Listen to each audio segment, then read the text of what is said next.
हम संगीता ठाकुर स्वागत करे छी अपन यूट्यूब चैनल मिथिला के नगरिया में। आई के एही वीडियो में सप्ताह विपता के कथा सुनाब। त कथा सुने से पहले चैनल के सब्सक्राइब कर लेब, कियाकि एहि चैनल पर मिथिलांचल से जुड़ल हर पाबनि तिहार के जानकारी आ धार्मिक कथा भेटत। त चलू आब कथा सुनू। फागुन मास छले, फगुआ के परात। आइ माय सब डोरा बन्है छलखिन आ कथा सुनै छलखिन। सलखी जे नल राजा के दासी छले, उ राजा के आंगन बाहर अयलखिन त कहलखिन, महात्माइन अहूँ यदि डोरा बन्हतौं तो रोही दासक दोसराइत होइत। रानी सलखी के कहलखिन, हमरो डोरा आनि दे। डोरा मंगा क 3टा गांठ द क पहिर लेलनि। राजा के राति जहन भोजन देब गेलखिन त आन दिन दै छलखिन बाँहि उघारि क आ ओहि दिन देलखिन बाँहि झाँपि क। ताहि पर राजा पूछलखिन, की कारण अछि जे आइ अहाँ हमरा बाँहि झाँपि क भोजन दै छी? आ राजा बाँहि उघारि क देखलखिन त देखलखिन कि लाल ताग बहानने छथिन। त राजा रानी से कहै छथिन, सोन रूप पहिरक अहाँ के शरीर में जगह नहीं अछि, आ ई की लाल ताग कियाक बान्हि लेलौं? से कहि क राजा हुनकर डोरा के तोड़ि क फेंक दै छथिन। प्रातः काल जखन सलखी फेर एलन आंगन बाहर त कहलकन, ये मलकन, जहि डोरा के अतेक पूजा पाठ क बन्हलौं तकरा 12 सूप लगै अछि। रानी फेर गंगा जल से धो क पहिर लेलनि।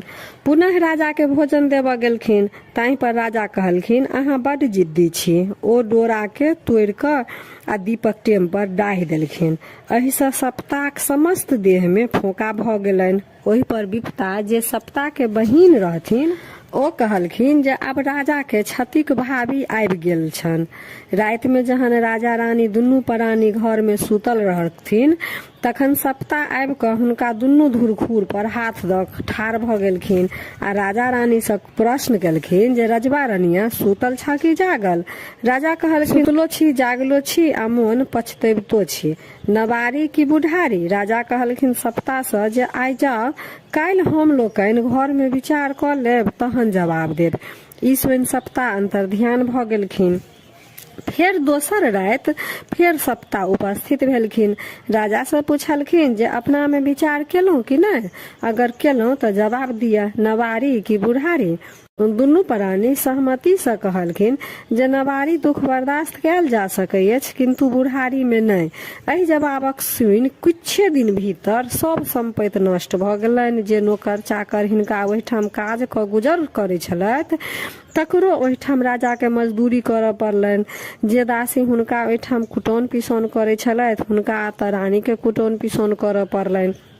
किछ दिन बाद रानी राजा से कहलखिन, यौ राजा, जहि देश में सोना के मोर पहिर विवाह केने रही, ओहि देश में खुरपी से बोनि करल नहीं जाइ अछि। एहि विचार पर दुनू प्राणी सहमत भेला के बाद जखन ओ देश छोड़बाक लेल जे रास्ता के खर्चा के प्रबंध करऽ लगलखिन, त हुनका घर में किछ नहीं भेटलनि। दुरागमन काल में जे एकटा तमघैल रहे, वएह तमघैल के ल क अपन रानी आ राजा विदा भेलथि दोसर देश लेल। त हुनकर जे प्रिय दासी सब छलन, सलखी और जे केओ नौकर चाकर छलन, उ कहलकन, मलकिनी, हमरो लोकनि के लेने चलू, नहीं त अहाँ सब जतऽ रहब तते हमहू सब रहब। तहि पर रानी कुछ सोच क कहलखिन, ठीक छै, तुहो लोकनि चल हमरे संग। तखन सब गोटे ओहिठाम से विदा भ गेला। एहि बात के देख सप्ता अपन बहिन विपता से कहे छथिन, एहि राजा रानी के त अपन दिन काटब पहाड़ भ जेतै। आ तहन सबके संग ल क विदा भेल। ताहि पर विपता सप्ता के पुनः कहलखिन जे तोही त छ, तोहर को दृष्टि रहला पर की हुनका कतौ चैन भेटतनि? ई बात दुनू बहिन के बीच होइते छलन कि एहन अन्हर उठले जइमे हुनकर जतेक नौकर चाकर छलन सब कतौ उड़िया गेलन। बचि गेला मात्र दुनू प्राणी आ पुत्र रोहिदास। किछ दूर जहन आगा गेलखिन त कतौ देखलखिन जे घोर आ सातुक भोज होइ अछि। रानी अपन राजा से कहलखिन जे भोज में से कनियो मांगि क आनि देतियै त रोहिदास खैतथि। राजा ई सुनि ओहि भोजक नजदीक जाक भोज धारा से कनि सातु मांगि आनलखिन। रानी ओहि सातु के ल अपन जांघ पर रोहिदास के बैठा देलखिन आ पुरैनी पात पर सातु घोरऽ लगली। सप्ता ओहिठाम बकक रूप धारण क ओहि सातुक पर चटक क देलखिन। पृथ्वी के राजा कहलखिन जे अहाँ 4 चीर हो हम एहि सातु के एहिमे सौंपब। पृथ्वी 4 चीर भ गेलखिन, ओहिमे सातु के सौंप देलखिन आ ओहि ठाम से विदा भ गेला। करकोटक जंगल में एकटा नागराज रहै छला। ओहि जंगल में कियो अगराही लगा देने छले। ओ राजा नल के देख क नल नल किलोल करऽ लगला। रानी एहि बात के सुनि क राजा से कहलखिन, यौ राजा, लगैया कियो अहाँ के शोर करैत अछि। एहि बात पर राजा रानी के कहलखिन जे एहन दुर्दिन में हमरा कियो शोर करत।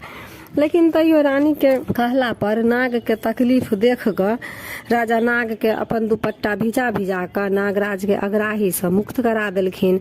मुक्त भेला के बाद नागराज राजा के डैस लेलक। राजा एहि बात के देख क कहलखिन नागराज से जे उपकारक चुपकार केलहुं।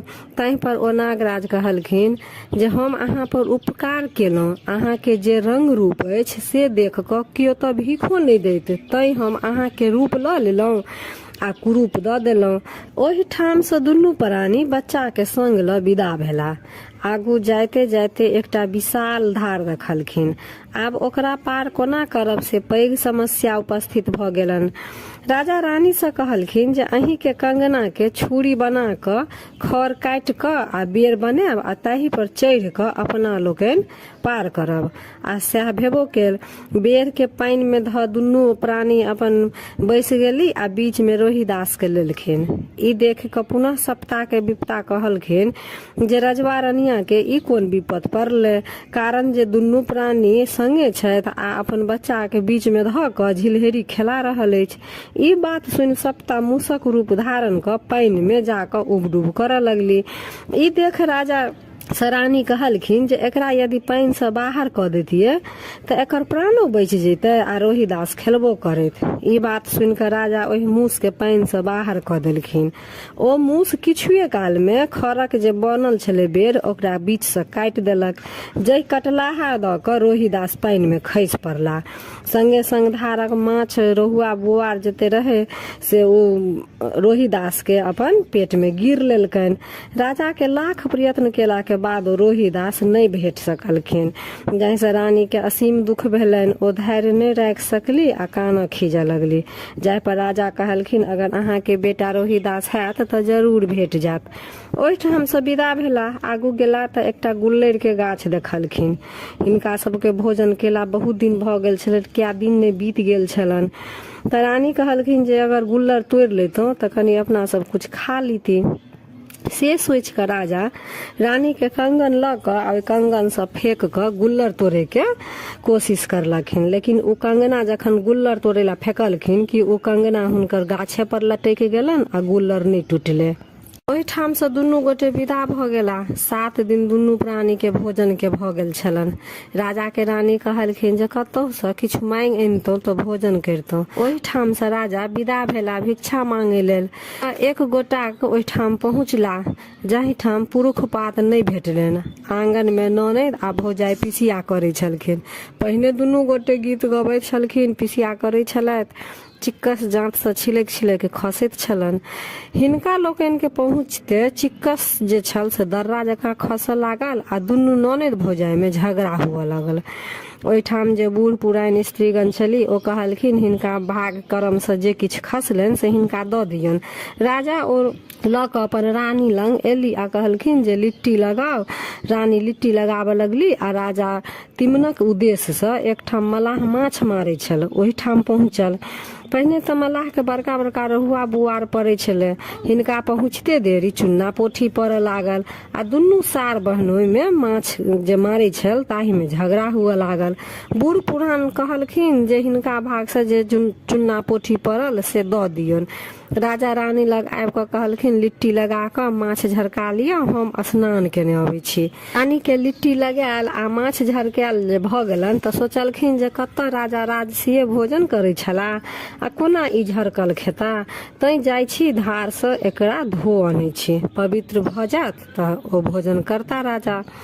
रानी ओकरा धोबाक लेल धारक किनार पहुँचली। जहाँ की धोअ लगली कि लिट्टी सजीव भ आकाश में उड़ि गेल आ माछ सजीव भ जल में पड़े लागल। कहुना 2-4टा छानि सकली जे लऽ कऽ घुरि एली। राजा स्नान करऽ काल में सबटा देखैत छलथि। ओ कहलखिन जे किछु बाँचल अछि तऽ लऽ दुनू गोटे बाँटि कऽ खा लै छी। रानी कहलखिन राजा से और कियो सर संबंधी नहीं अछि। राजा कहलखिन छथि तऽ यशो बहिन, हुनके ओहिठाम पहुँचल जाय। ओहिठाम से गेला तऽ देखलखिन जे ओतऽ उपनयनक आयोजन छै, भोज भात भऽ रहल अछि। कियो जाकऽ हुनका बहिन के कहलखिन जे ये अहाँके भाई भौजाई आयल अछि। ओ संवाद वाहक जे कहऽ गेल छलै हुनका से पूछलखिन क्या गोटा से आ की सब लऽ कऽ एला, तऽ ओ कहलखिन जे नहि कियो संग एलखिन आ किछु नहि लेला। ओहि पर ओ कहलखिन जे जो ओ हमर भाई भौजाई कतऽ से आओत, जो भूसकार घर में बैसक दऽ अभी आ एक आँटी कुश आ एक कटिया पानि दऽ अभी, जौर बाँटत आ खायत, बैसल किया खायत। भोजक उपरांत दासिन महात्माइन के कहलखिन ये भाई भौजाई के भोजन देबो केलियनि। रानी कहलखिन गे मार बारहन, ओ कतऽ से हमर भाई भौजाई आयत। एहि पर दासी कहलखिन जे आयल अछि तऽ सएह कहियो। तहन रानी कहलखिन देखी तऽ भंडार घर में किछु बाँचल है तऽ दऽ अभी। दासी भंडार घर में गेल तऽ देखलक जे मौसरी के दालि आ घोर बाँचल छलै। ओ लऽ दासी हुनका देबऽ गेलनि। ई देख राजा कहलखिन जे यह अगर बहिन हमर अपने हाथे दैत तऽ खैतौं, किंतु अहाँ लऽ कऽ एलौं, अच्छा तऽ राखि दियौ। राजा के असीम दुख भेलनि बहिन पर आ ओ सप्ता विपता के कहलखिन जे जँ एहन विपत्ति देलौं तऽ पृथ्वी के 4 चीर करू, जहि में एकरा धऽ देबै। किछुए क्षण में पृथ्वी 4 चीर भऽ गेल। ओहि में राजा दालि आ घोर के राखि ओहि ठाम से विदा भऽ गेला। पुनः रानी कहलखिन जे ये राजा और कियो नहीं अछि। अपन राजा कहलखिन जे एकटा बंधु अछि, चलू ओहि ठाम चलल जा। ओतऽ पहुँचला तऽ जेहन आदर ओ पहिने करै छलखिन तेहने आदर आइयो केलखिन। भोजन करऽ बैसला तऽ जतेक 56 प्रकार के भोजन छलै सब साग भऽ गेल। मित्रक बेटी रानी के पूछऽ लगलखिन जे मित माई हार गाँथा अबै अछि। रानी कहलखिन जे पहिने तऽ अबै छल, आब की हैत से नहीं जानै छी। एहि पर मित्रक बेटी हार गाँथऽ लेल देलकनि। हार जखन गैथते रहथिन तऽ एकटा पिठरा नाम के हंस आबि सब मोती गिर लेलकनि। ताहि पर रानी राजा से कहलखिन यौ बड़ भारी बात भऽ गेल, सोना चोरी के कलंक लागि गेल। दुनू प्राणी ओहि ठाम से विदा भऽ गेला। किछु दूर आगू गेला बाद रानी राजा से कहै छनि ये राजा कने अहाँ अपन जांग खसैबतौं तऽ हम सुति रहितौं। राजा सएह केलखिन। एहि बात के देख विपता सप्ता के कहलखिन जे एहन कोन विपत्ति जाहि में साइयक जांग पर रनिया सुतल अछि आ झिहिर झिहिर बरसात लगै अछि, ई कोन विपत्ति भेल। राजाक मोन में एकटा पाप उत्पन्न भेलनि जे स्त्रीगण के कते उघैत फिरू, जँ दिन घूरत तऽ कतेक स्त्री भेट जायत। ओ रानी के माथ हटा कऽ सुतले छोड़ि चलबाक विचार से हुनका आंचर पर लिख देलकनि गुणमंती जधनी होइह, जुनी करीह नीच ज्ञाने, 3 मास रस्ते अभिय, 6 मास रस्ते नहीं अभिय। ई लिख हुनका छोड़ि ओ विदा भऽ गेला। ओहि ठाम से राजा विदा भऽ मथवासी जातिक ओहि ठाम गेला आ पूछलखिन कियो नौकर राखब। तऽ सुनि कऽ ओ लोकनि पूछलखिन जे कोन काज करब। खर काटब आ चिलका खेलाय, असिद्ध खायब, सिद्ध नहीं खायब। ओतबहि काल में रानी पुनः ओही गाम में दोसर व्यक्ति लग पहुँचल। ओ कहलखिन जे हमरा कियो दासी राखब। ताहि पर ओतऽ के जे लोग रहथिन से कहलखिन जे कोन काम करब। तऽ रानी कहलखिन अर्घा सराय माजब आ केश सिंदूर कऽ देब। राजा एक दिन जहन मालिक आदेश पर खर काटऽ गेला तऽ खर एक दिस कटैत जाय आ दोसर दिस लागल जाय। हाँसू जे रहे तकरा बेंग गिर गेलनि। आब राजा अपन मालिक लग आबि कऽ कहलखिन यौ मालिक हाँसू तऽ बेंग गिर गेल। मालिक कहलखिन जे एहन नहीं सुनने छलिए, जरूर तू कोनो मौगी के फुसिएला ओकरे तू हंसुआ दऽ कऽ एला। ताहि पर राजा कहलखिन 12 बरख पूरल अबैत अछि, मांगुक मुंह नहीं देखलहुँ, आ जँ अहाँ के हमरा पर विश्वास नहीं होइत अछि तऽ हमरे बेच कऽ हाँसू कीन लिअ ओ राजा के तेली हाथे बेच हाँसू कीन लेलन। रानी जहन अरगा सराय माज गेली तो अरगा सराय दहा गेलन। ओ आब मलकाइन के कहलखिन, मलकाइन अरगा सराय तो दहा गेल। ते पर मलकाइन कहलखिन, एहन नहीं सुनने छलो, बुझाइए छै जे कोनो पुरुष के फुसिएलौ आ ओकरे अरगा सराय दएलौ। रानियो वएह शब्द कहलखिन जे 12 बरख पूरल अबै अछि, कोनो पुरुष के मुंह नहीं देखलौ। तहन अहाँ के अगर विश्वास नहीं अछि तो हमरा कतौ बेच लिया आ अरगा सराय कीन लिया। ओ रानी के लखेरिया हाथे बेच कर अरगा सराय कीन लेलनि। एक समय में रानी पानि भरऽ पोखरि गेली तऽ ओहिठाम लोक सबके डोरा बन्हैत देखलखिन। रानी के आँखि से लोर खसऽ पड़लनि जे यह बन्हैत 12 बरसात बहि गेल आ पुनः हुनका मोन में डोरा बन्हबाक विचार उत्पन्न भेलनि। आ ओ हुनके सबसँ बर पुआ आ डोरा मांगि कऽ कथा सुनि कऽ डोरा बान्हि लेलनि। जाहि घैल से ओ पानि भरऽ गेल रहथिन सोना के भऽ गेलनि आ उ बिरवा जे पर के घैला लऽ कऽ गेल छलखिन ओ रूपा के भऽ गेलनि। साड़ी जे फाटल पुरान छलनि से पुनः रेशमी में बदलि गेल। ओहिठाम से जहन घुमि कऽ एली तऽ लखेरा कहलकनि, रानी जे दमापति कोन सौदागर के फुसिएलौ जे ई सब देलक। दमापति कहलखिन बिगड़ि कऽ जे से नहीं कहू, हमरा पर सप्ता विपता के कुदृष्टि छल तकर हम भोग भोगै छलहुँ। आइ हमरा पर ओ लोकनि खुश भेली तैसँ ई परिवर्तन भऽ गेल। पर लखेरा कहलकनि, दमापति जे ई साड़ी तोरा पर शोभा नहीं दै छौ, दोसर साड़ी पहिर ले। तै पर रानी कहलखिन जे हम जे चीज छुबै छी, जे कपड़ा सब पटोर भऽ जाइ अछि, तैसँ अहाँ अपने दिया। ओहि समय में ओहि गाम में एकटा राजा छला जे स्वर्गवासी भऽ गेल रहथि। हुनका पुत्र नहीं छलनि। प्रजा सब विचार केलक जे बिना राजा के राजकाज केना चलत, तै हेतु राजा के चयन होबक चाही। आब निर्णय कयल गेल जे राजा के चुनाव हाथी द्वारा करायल जात। से कोना तऽ हाथी के सूर में गिरमल हार लटका देल जात आ मैदान में समस्त गामक लोग ओहिठाम उपस्थित रहत। जेकरा गाड़ा में हाथी माला पहिरात सएह राजा हैत।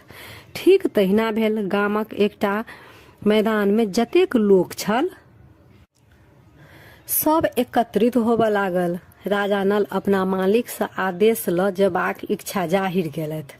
ताहि पर ओ तेली जे मालिक छलनि से गारि पढ़ैत कहलखिन जे गाम में एहन एहन लोक अछि से राजा हेबे नहीं करत आ ई राजा हेता। बूढ़ पुरान जे छले ओतऽ के से कहलखिन जे जा दहक की हेतै, सब देखत तहिना इहो देखत। तेलिया के ओहिठाम एकटा कुकुर मरल पड़ल छले। ओ कहलकै जे एक के पहले फेंक ले तै के बाद जइहा। राजा जहन ओहि मूलक कुकर राजा जहन उ मूल कुकुर छुलकै तऽ ओ सोना के भऽ गेलै। ओ पृथ्वी के ठोकि देलखिन जे हमर दिन घुरि गेल। छाउर में सोन भेल कुकुर के झाँपि ओहिठाम पहुँचला जतऽ राजा के चुनाव सभा लागल छलै। हाथी के सूर में गिरमल हार पड़ले आ चुनऽ लेल हाथी के छोड़ि देल गेलै। ओ चहु दिस खोजऽ लागल। नल राजा के हंसी लागि गेलनि। हाथी घूमैत घूमैत हुनका लग आबि गेल आ ओ हिनका गाड़ा में हार पहिरा देलकनि। ई बात देख कऽ हिनका मारि पीट कऽ सब भगा देलकनि आ पुनः हाथी के माला देलक। राजा ई दृश्य देखबाक लेल शहरक एकटा गाछ छलै तै पर ठाढ़ भऽ गेला। हाथी सबके खुनैत पिचैत पुनः फेर ओहि ठाम पहुँचल जतऽ राजा नल ठाढ़ छलथि आ ओ पुनः हुनके गिरमल हार पहिरा देलक। ताहि पर लोक कहऽ लागल जे 300 कयल जाय। पुनः गिरमल हार हाथी फेर हुनके पहिरोलक। तखन लोक सब कहलक जे हाथी तऽ कोनो मनुष्य नहीं अछि जे दिशा पक्षित करत। ई यदि कहियो के राजा हेता तै हिनका पहिरौलक से हिनके राजा बनायल जाय। गामक लोग फेर कुछ विचार कलक जे हिनका 4 चंगेरा चूड़ा आ 4 चंग बासन दही दऽ दियौन, खेता आ चलि जेता आ अपने लोकनि राजा जतेक राज अछि से बाँटि लेब। ओ भोजन किए तऽ राजा के ओतेक देल गेलनि। 4 चंगेरा चूड़ा आ 4 बासन दही हुनका देलकनि। ओ भोजन किया करता, ओ दान प्रदान कुमारी बटुक यज्ञ जाप कराबऽ लगला आ राजा राज सम्हारऽ लगला। ओहिठाम बूढ़ पुरान लोक सब कहऽ लागल जे हमरा तोरा राज होइत तऽ एतेक फुराइत, तै जै कहियो के ई राजा छला तै हिनका एतेक करऽ अबै छनि। तखन एक दिन विपता सप्ता के कहलखिन जे आब राजा रानी के भेंट केना हेतनि। विपता सप्ता के कहलखिन जे तोही करेबहक आब जे करेबहक से। तो राजा के एक दिन एहन समय एलन जे स्त्रीगण के प्रसंग हुनका आवश्यक भ गेलन। लखेरा के खबर कल गेल जे 1 डाला सोन आ 1 डाला रूप ल क आ रूप ल लिया आ राजा के संभाषणा पूरा करू। लखेरा अपन राजा के वासना के पूर्ति करबाक हेतु बनि ठनि क तैयार छल। कारण लखेरा के काजे इएह छलै। राजाक ओहिठाम जहाँ की बुलाहट भेलै कि सप्ता लखेरा के पेट में पैस गेलखिन आ ओ दर्दक एहन रूप ल लेलखिन कि ओ लखेरा के कह पड़लन दमापति से जे हम कनी निकास जाय छी तो राजा के पैर धोबहन। ओ जहन राजा के पैर धोअ लगलखिन त राजा के पैर पर रुद्र रेखा देख क दमापति के आंख से लोर खसि पड़लनि। ओ 12 बरखक जे लोर राजा के पैर पर पड़लनि त फोका भ गेलनि। ताहि पर राजा दमापति से प्रश्न केलखिन जे हम एतऽ सरे सगुने एलौं आ अहाँ हमरा पैर पर नोर किया खसेलौं। दमापति कहि उठलखिन हमर जे नल राजा छला हुनको पैर में यह रुद्र रेखा छलनि, तकरे पुनः देख हमरा आंख से लोर खसऽ लगल। राजा ओहिठाम बहुत खुश भ पृथ्वी के ठोकि देलखिन जे रानी भेट गेली। तहन दमापति कहलखिन अहाँ जे उठि गेलौं त हमरा लखेरा खिसियात। राजा कहलखिन अहाँ लखेरा लेल लक्षटा रुपैया लियौन, लहर पटोर लिया आ हुनका द देबनि, ओ खुश भ जेती। राजा अपने ओहिठाम से चलि एला। लखेरा काल राजा लखेरा के खबर केलनि जे हुनका जे दासी छनि हुनकर जे दासी छनि से हमरा द दिया। तखन लखेरा दमापति के विदागरी रूप में विदा करे छनि। ई जहन राजा लंग पहुँचली तखन कहलखिन अहाँ हमर परीक्षा लिया। राजा कहलखिन एक बेर लटारम केलौं तकर फल एतेक भोगलौं आ आइ फेर लटारम करै छी। तखन रानी अग्नि में प्रवेश भेली आ ओहू से दिव्य सुंदर भ बाहर भेली। राजा तहि पर कहलखिन हमहू तो कोनो अनर्गल नहीं केलौं। ताहि पर रानी कहलखिन पुरखक कोनो विश्वास नहीं। हुनका एहन भेलनि जे धोती खूटक लहक गेलनि। दुनू गोटे पुनः रहऽ लगला। प्रजा के बीच जे कोनो साधारण गप होय त कह लागे लोक सब जे तेलिया डिंगर राजा भेलैक आ लखेरा चेरी रानी। एहि बात के सुनि क रानी के बड़ तकलीफ होय। 4 गोटे लंग दुख कटलौं। चारू के संपत्ति बांटि दिया आ बहिन लेल नेपुर आ मीत बेटी लेल हार ल क एहि देश से चलू से रानी अपन राजा के कहलखिन। ओहिठाम से दुनू प्राणी विदा भेली। ओहिठाम से बहिनक ओहिठाम पहुँचलै। बहिन के नेपुर पहिरा देलखिन आ भाई के अयला पर जहन बहिन बजाबऽ लगली त भौज कहलकनि जेहने आदर ओहि दिन केने छलौं ततबे आदर आइयो करब। त हम रहब नहीं त हम चलि जाब। नेपुर से आवाज आबऽ लगल घुटुर मुटुर दाय असुरुनी पाय। ताहि पर बहिन भौज से पूछलखिन जे भौजी नेपुर त बजै अछि। ताहि पर भौज कहलकनि जे आदर हमरा केने छी सएह बजै अछि। दमापति के कहला पर पृथ्वी 4 चीर भ देखा देलखिन जे एहने आदर अहाँ हमरा केने रही। ओ देख क बहिन के असीम तकलीफ भेलनि। ओहिठाम से राजा विदा भेला आ अपन मित्र ओहिठाम गेला। मित्रक बेटी के हार पहिरा देलखिन। जेहने आदर ओहि दिन केने रहथिन तेहने आदर आइयो केलखिन। ओ हार जे पिठरा हंस गिर गेल रहनि सेहो द देलकनि, ओहो पहिरा देलखिन। मित्र बेटी पूछलखिन ये मीत माई ई हार केहन अछि। रानी कहलखिन ओहि दिन त दिन घटल छल, सोनाक अपमाद लागि गेल। ताहि पर मीत बेटी कहलखिन जे हम तक नहीं किछु कहने छलौं। तखन राजा ओहिठाम से विदा भ गेला। लिट्टी रास्ता में भेटलखिन। कहलखिन राजा बाबू प्रणाम। तहि पर राजा कहलखिन पिपरक पात होइह बिन बसात हर हरइह। अशुभ में अंगना जइहा, शुभ में अंगना नहीं जइहा। माछ एलखिन। कहलखिन राजा बाबू प्रणाम। राजा कहलखिन बिसारी माछ होइहा, चमारक पसंद हेभक। गुल्लर एलन। कहलखिन राजा बाबू प्रणाम। देखते बे बड़ सुंदर होइहा, लेकिन फाड़ते त फनिंगा बहरिहा।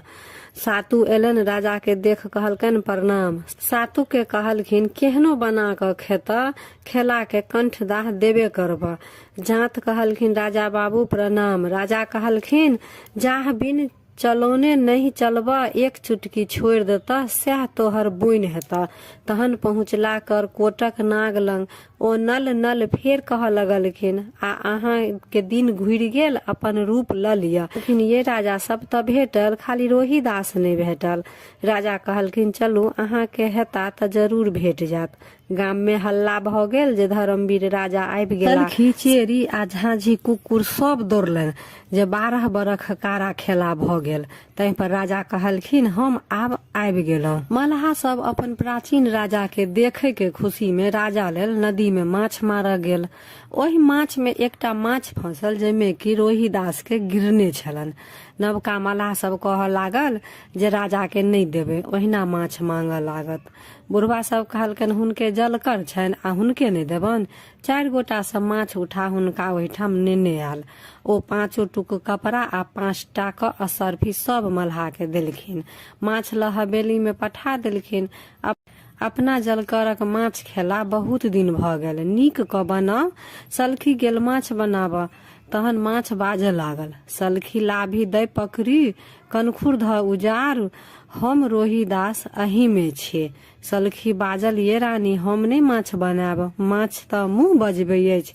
एक बेर लटारम केलहुं त ई दशा भोगलहुं आ फेर लटारम करे छी। रानी अपने गेली माछ बनाब। मामा लाभी धय पकड़ू, कनखुर धय उजारू, हम रोहिदास अही में छी। माई के दुन्ना बल भेट गेलनि। ओही में से निकाल रोहिदास के मायक दूध पीबऽ लगला। सौसे हल्ला भ गेल जे माछक पेट से बच्चा निकलल। मलाहिन सब हल्ला करऽ लागल जे हमर डूबल छल त हमर डूबल छल। राजा कहलखिन जे हवेली में कथी के हल्ला अछि, सबहक निसाफ हम करे छी आ हमर के करत। कहलखिन जे हे सप्ता, यदि अहाँ दहीन भेलौं त एकर फैसला अहीं करब। रानी के बेटा होती त रानी के दूध से नहेता, और अगर मलाहिन के बेटा हेता त मलाहिन के दूध से नहेता। दमापति के दूध से रोहिदास नहाय लगलैथ। मलाहिन के छाती से एको रत्ती दूधो ने निकलल। आगू पाछू जे भेल से सबके होय, आ बीच में जे भेलन से केकरो नहीं होय। यह रहा सप्ता डोरा के कथा। कथा केहन लागल कमेंट जरूर करब, आ नीक लागल त लाइक शेयर सब्सक्राइब क मैथिली भाषा के सपोर्ट जरूर करब। तब